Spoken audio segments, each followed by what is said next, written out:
Hello everyone and welcome back to another live learning session of Edulyte. So today we are going to learn something related to business and commercial knowledge. You always wonder how the different kind of businesses are run, who own them and how they are being managed. So answer to all these questions we are going to get in today's session, the topic of which is forms of business organization. So what we will learn in this topic. So we learn about different kind of forms of organization. Let's say from a nearby Kirana store to a company like Reliance or Tata's, how they are being run, in which form they operate. We learn all about this. So basically, there are 5 types of business organizations which exist in India. Number 1 is sole proprietorship. Number 2 is HUF, Hindu Undivided Family. Number 3rd is partnership. Number 4th is the extended version of partnership, that is limited liability partnership. And the last one is company. So in today's session, we are going to have an overview of all these 5. Now coming on to the first one, sole proprietorship. So when an individual person makes a choice to start his own business on his own, to be his own boss, a sole proprietorship emerges. So here the essence of this form of business organization is a single person. So let's say you are there, you want to start your business on your own. So you are having a little money, or maybe let's say there's a nearby Kirana store. That Kirana wala bhaiya or uncle was having some past savings of his, or maybe he has borrowed the money from some of his friend or any relative. Now with that little amount of money, he started his own little shop. He bought certain stock of goods which he sells in his shop, right? So the essence of sole proprietorship here is there is a single person who is the sole owner, manager of that business. Now definitely when there's a single person, he is his own boss. Correspondingly, the level of business is also small. So I mean, like, you cannot compare a little departmental store with a company like Reliance. When coming on to gathering funds, so he is the single person or the sole provider of capital. So he might have some his past savings, he might have borrowed from his friend. So he is the sole person who infuses capital into the business. So when he has infused the capital, when he has started his business, right, he also has certain liabilities. Let's say he has hired some person to uh, look after the business when he is not there, right, or when he is marketing his products. So he might have to bear the expenses of salary, he might have to bear the expense of rent if he has taken that shop on rent. Similarly, there are electricity expenses and other expenses as well. So there is a liability. Or if he has borrowed money from someone or taken a loan from bank, then he has to pay the interest. So all these expenses are his liability, and accordingly, in this form of business, the liability of the owner is unlimited. So what does this mean? This not only means that you have to pay the liabilities on your own, it also means that you are liable out of your personal assets as well to pay all those liabilities. Now coming on to the last point, which you can see in this chart, is the fate of going concern. So since here there's a single person who owns, who runs the business,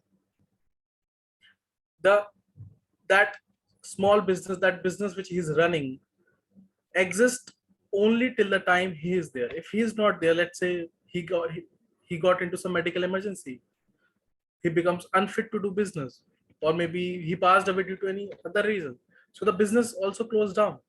So there always lie a fate of going concern in such kind of proprietorship business. However, you see these days, I mean, like departmental store or all these these are very common example, but it's not just like that. There are various business houses there. Maybe there are big trader of goods, like who are having turnover in crores, but they're sole proprietor of business. So it's not necessary that the extent of business is at a small scale level.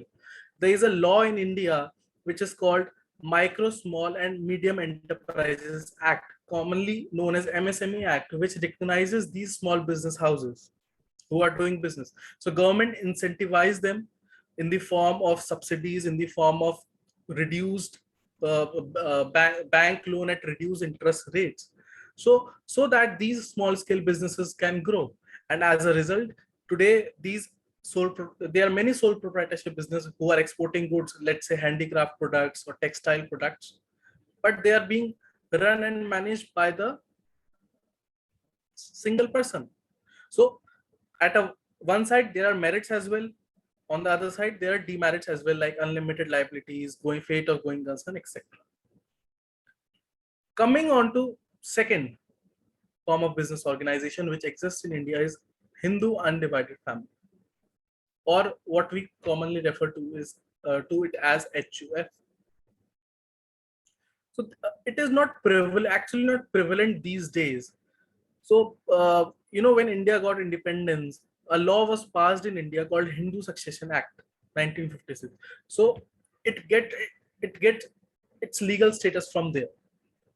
So it is an entity which is automatically formed by a members of common ancestry. So let's say your grandfather was there who got married, then his wife, then he got two children. Now they also got married and they have their own family. So it's kind of ancestral family form of organization. So it not only includes the male members, but it also includes the female members as well. I mean the daughters and the wives. The head of the family is generally referred to as Karta, who is the sole person who, who is the head of this HUF as well. And whereas the other members of HUF are called co-partners. So, in earlier times, what used to happen, there were joint families which exist in India. So they were having, like ancestral family business. So these family business were being run under the HUF form of business organization, so that when, let's say, any person passes away, there are no legacy issues and the business goes on forever. It gets passed on from one generation to another generation and to third generation. So accordingly, this form of business organization, when HUF is formed, an HUF can do any form of business. It can do a trading business, a manufacturing unit can be set up in a HUF form of business. It can do share trading. It can earn interest from, giving loans, etc. However, it cannot earn salary because HUF is being managed by the family person, right? So like in case of sole proprietorship, what we saw, there's a single person who started the business. In this case, the members of the HUF are the person who start their, basically who manages the affairs of the HUF. Besides this, there is a separate status under the Indian Income Tax Act as well, which recognize HUF as a separate entity, and there are different kinds of incentives which are available under that act. Right.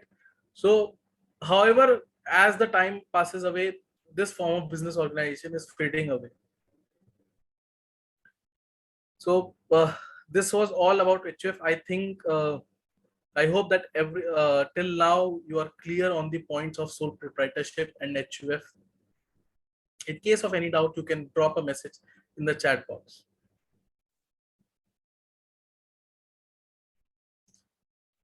So I hope, I believe there are no doubts. Now, coming on to third form of business organization, that is partnership. So in case of sole proprietorship, we see there is a single person who is the owner, who is the manager of business, who all his profits are his own, all his losses he has to pay. When it comes to partnership, we say when two or more persons, two and more, it can be any number of persons who are generally referred to as partners. They agree to do business and share profits as well losses. So let's say you are there, your two friends of yours are also there who want to start a common business, right? Or maybe, let's say, after certain years you become a chartered accountant. You are three friends, all three friends become a chartered accountant, and you want to start your own practice. You form a partnership firm to start the CA firm. So It is like that only when two or more persons agree to do a business and to share the profits and losses of the business.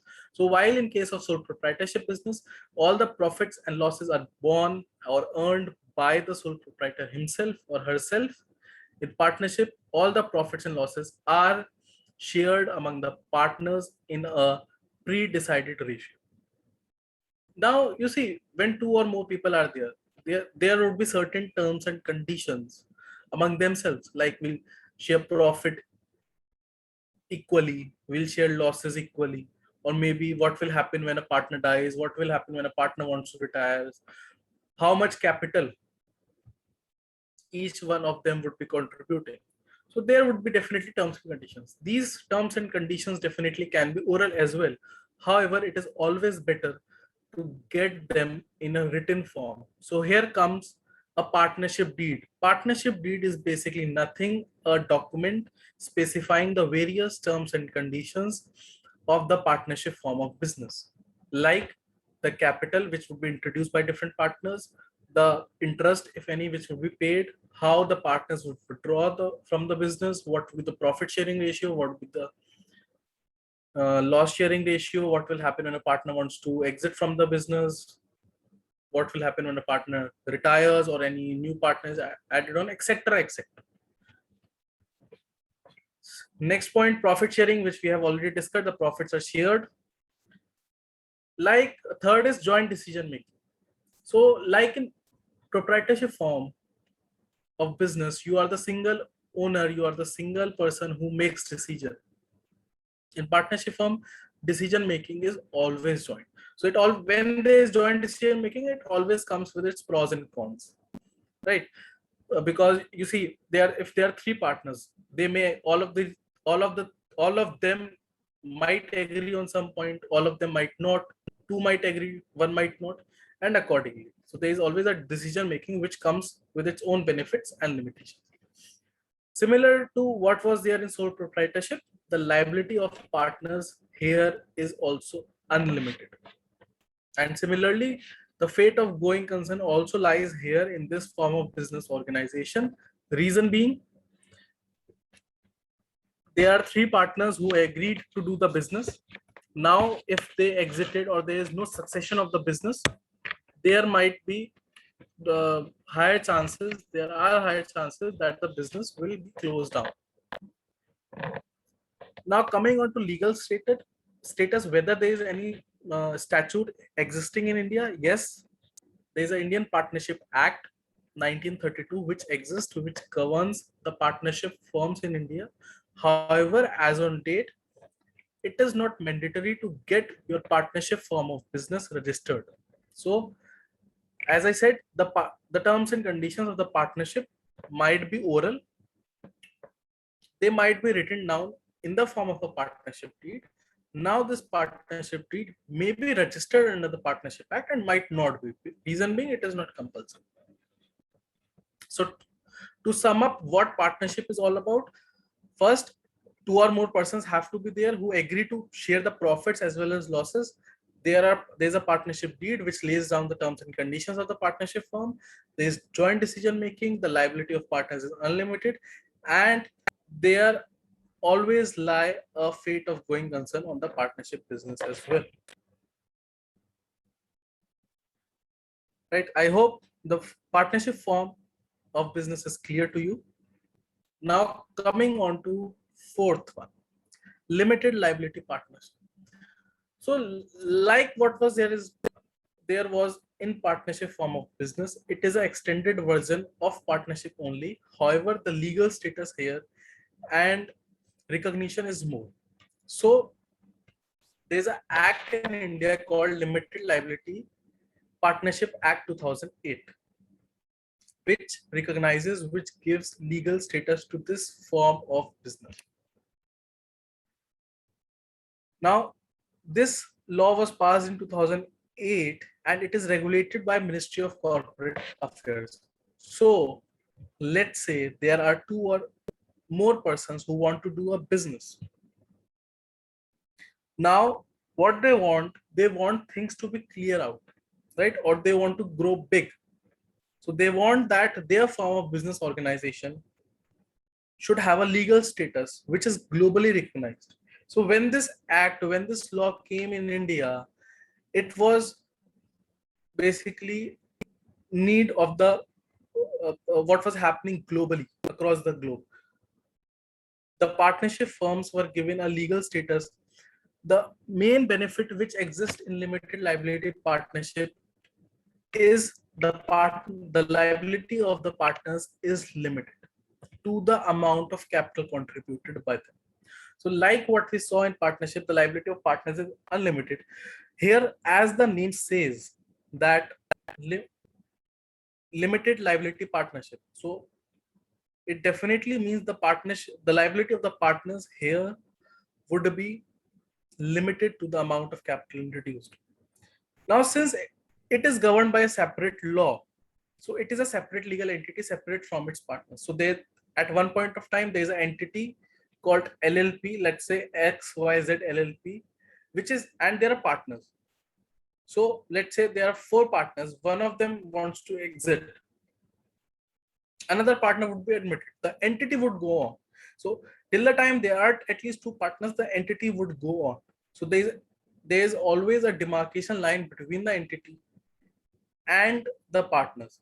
So which means that, which specifies the purpose of which is to create a separate entity and to have a perpetual succession.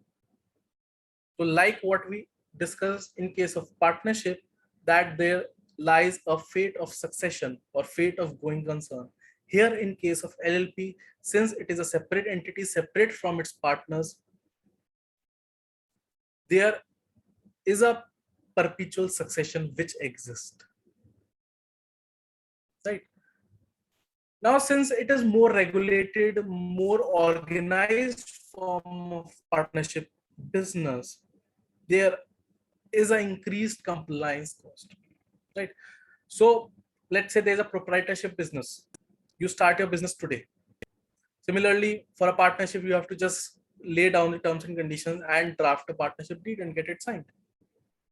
But in case of LLP, there's a specified laid down procedure under the LLP Act, how it is formed. A separate incorporation forms are filed with Ministry of Corporate Affairs to incorporate this entity. There's a separate partnership deed. There's terms and conditions of which have to be in line with the LLP Act. So to sum up about the LLP, it is an extended version of partnership, but the liability of partners here is limited to the amount of capital contributed. There is a perpetual succession. The fate of going concern is as such not there. The entity is a separate legal entity from its partners. The minimum number of partners have to be 2. On maximum partners, there is no limit. The entity is more regulated, more structured form, and it is governed by LLP Act. Now, to give a practical example as well, so you must have heard about startups. So you see, when it comes to startups need funds.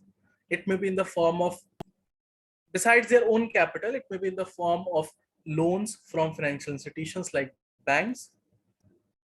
Besides that, there is VC funding or seed capital, which is being introduced. While we'll deal with this all about startup in a separate video, just to give a brief, when a startup is formed and when it goes for funding, the most common or the most recognized form of organization which the investors prefer is either LLP, limited liability partnership, or a joint stock company, which we are going to discuss just after this. So one important benefit, or one of the reason why LLPs are formed, is that they are globally recognized and they are always preferred as compared to other unstructured or unorganized form of business organizations. Now coming on to the last form of business organization and the most interesting, the company.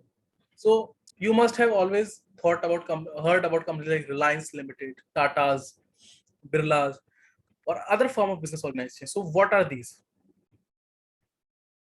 So at the outset, the companies in India are governed by a separate law, which is called the Companies Act 2013. Prior to 2013, there was a separate law of 1956, but due to vast changes across the globe, a need arose to draft a new law. Therefore, the Parliament of India came up with a new law, the Companies Act 2013, to regulate the companies in India. Now, I mean, like, what is the need of company? So let's say there is a single person who does a sole proprietorship business. There's a HUF, which is a family-run organization. There is a partnership and two or more person want to do business. Now, when partnership gets structured, it takes form of LLP. Now, when you want to go into a more regulated, more structured form of business organization, the most preferred form is a company. Now, there can be three types of companies. One is private limited, one is public limited, one is one-person company. Now, coming on to first, what is private limited? So the idea is, let's say there are three people who want to do business. They want to do structured business. They don't want to go, they are not aware of concept like LLP. I mean, like the concept of LLP is very new in India and is not much used. But the company is a concept of, I mean, like as old as 100 years. It existed in the British period. Under the British rule, a separate law was passed after India gained independence. And right now also there is a separate law.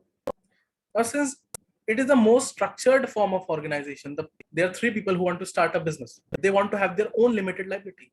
So like in case of LLP, here also the liability is limited. The owners here are called shareholders or the members of the company. So let's say there are three people who contributed 1 lakh each to start the business. Now the total capital is 3 lakh. So this total capital introduced in the business 3 lakh is called share capital. The share capital means the share in whole capital of the company. So if there are three shareholders, each is having share of 1 lakh in the capital. That's why they're called shareholders. Shareholders in the capital of the company. Now, when it comes to, I mean, like similar to LLP, here also a separate procedure is laid down under the Companies Act, how to incorporate a company. The minimum number of shareholders which are required is 2, and the maximum number of shareholders which are required in a private company, or which can be in a private company, is 200. So at most maximum 200 people come together, minimum 2 and maximum 200 people can come together to do a business in a structured form with limited liability in the form of a private limited. Now from where this word private limited comes? Private limited means privately held. So there are these 200 people who privately own this business. Now the profits which would be earned from this business would be distributed to these shareholders in the form of dividend. So when we talk about partnership or proprietorship, we say profit sharing. Here we say that the profits are distributed. When distributed among the shareholders, the owners, the members of the company, it is called dividend. Right? Now, since it is privately held, I mean, it's not open to public. Anyone cannot be member of this company. So that's why the name came private. Next is public limited. So as I previously mentioned, anyone cannot be member of the company. So to go into detail before what actually is public limited company, you have heard like a company is listed on a stock exchange. This company the share price of this company goes up, goes down. You are a shareholder of any companies. If you have come across such kind of words, then these words are related to what we call a public limited company. So a public limited company is a company which can raise money from public. So like in private limited company, there are these 200 people who brings their own capital or borrow money from the banks or any other, whatever the option may be. But these cannot raise money from public. However, in case of public limited company, the company can raise money from public. Definitely there are separate procedures, specific guidelines, how money can be raised. But I mean, like people like you and me can be owners in this company. So there's a company called Reliance Limited. It has lakhs of shareholders from general public, right? People like you, people like someone else who can own the capital, who can be the owners of this company. So this is the principal factor distinguishing between the private limited and a public limited company, that a public limited company can raise money from general public. It can get listed on a stock exchange. So later on, when we will understand these concepts in detail in our classes, we will get to know things like a stock exchange, National Stock Exchange, Bombay Stock Exchange, SEBI, Securities Exchange Board of India, which governs all the entities who have raised money from public. Now, as you can see in the slide, there's a term written here, board of directors. So you see, when we talk about a company, like in private, there are 200 members. In public, there can be a numerous number of members. But then how the business will be managed? I mean, like there are, let's say 1 lakh members. Now, if all the 1 lakh members have to make decision about day-to-day operations of the company, then I mean, nothing can happen worse than that. There will be conflicts. So when we talk about company, to run the day-to-day operations, to manage the day-to-day operations of the company, a board of directors is formed. Board of directors is nothing but the management of the company who manage the business operations. Of course, they are nominated by the shareholders, by the owners of the company. So let's say there are 20 shareholders in a company. Out of this, they nominated 5 people to manage the day-to-day operations. If there are 1 lakh members, they nominated 10 members out of them, or maybe someone else, someone outside. So in the board of directors, people can be nominated from the members among themselves, or they can hire professionals as well. So these are nothing but the people who run the operations of the company. So let's take example of Reliance Limited. Mr. Mukesh Ambani, who is the chairman, who is the owner as well, but he is the chairman of board of directors, right? Now come to Tata's. Mr. Ratan Tata is the owner of the company, but he's not part of board of directors. He's not the chairman of the company. However, he's a member of the company. So when we talk about company, the company can be private limited, public limited. The company has shareholders who are the owners, who are the members of the company. There is a separate board of directors who manage day-to-day operations of the company. Overall, a company is being managed or regulated under the Companies Act 2013. Likewise to what was the case in case of LLP, it was governed by Ministry of Corporate Affairs. Here also it is governed by the Ministry of Corporate Affairs. In short, it is referred to as MCA. A public limited company can raise money from public. Now coming on to last form of business organization, that is the one-person company. This is a new concept which came in under the Companies Act 2013. Now what is this? So you see, there were single people who were into like sole proprietorship business, but they want a regulated business, or they want to be more structured. Let's say, so let me give you a practical example how this idea came across. Let's say I'm a software engineer. I started my own company giving IT consultancy to various firms. Now I have big corporate clients. Now if I say that I'm a sole proprietor, what impression that would create? So in order to have a more legalized, more structured form of business organization for even a single person, I mean, like me, the government came across a concept called OPC, one person company. So here, one person, only single person is the owner, is the shareholder, is the manager of the company. The only difference is that it is governed by the Companies Act. The structure is more legalized, more regulated. Of course, likewise to LLP. there are separate compliances for companies as well, which they have to complete as per the Companies Act. Okay, so I hope till now the concept of company is clear.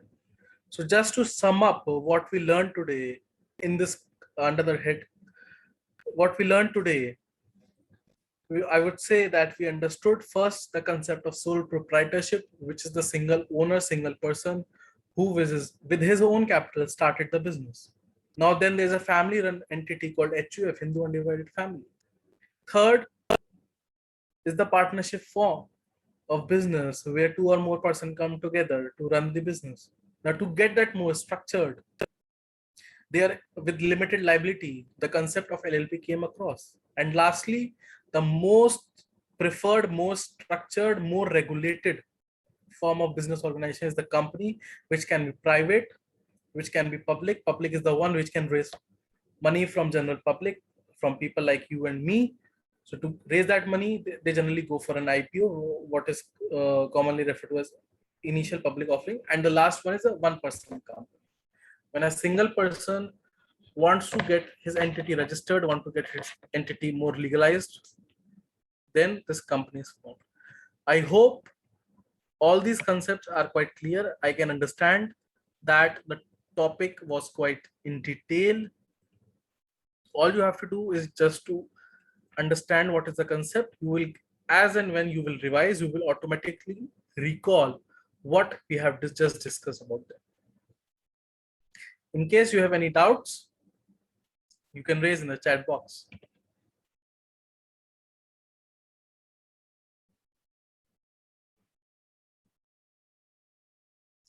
So I hope, I believe that there are no doubts and the concepts are quite clear.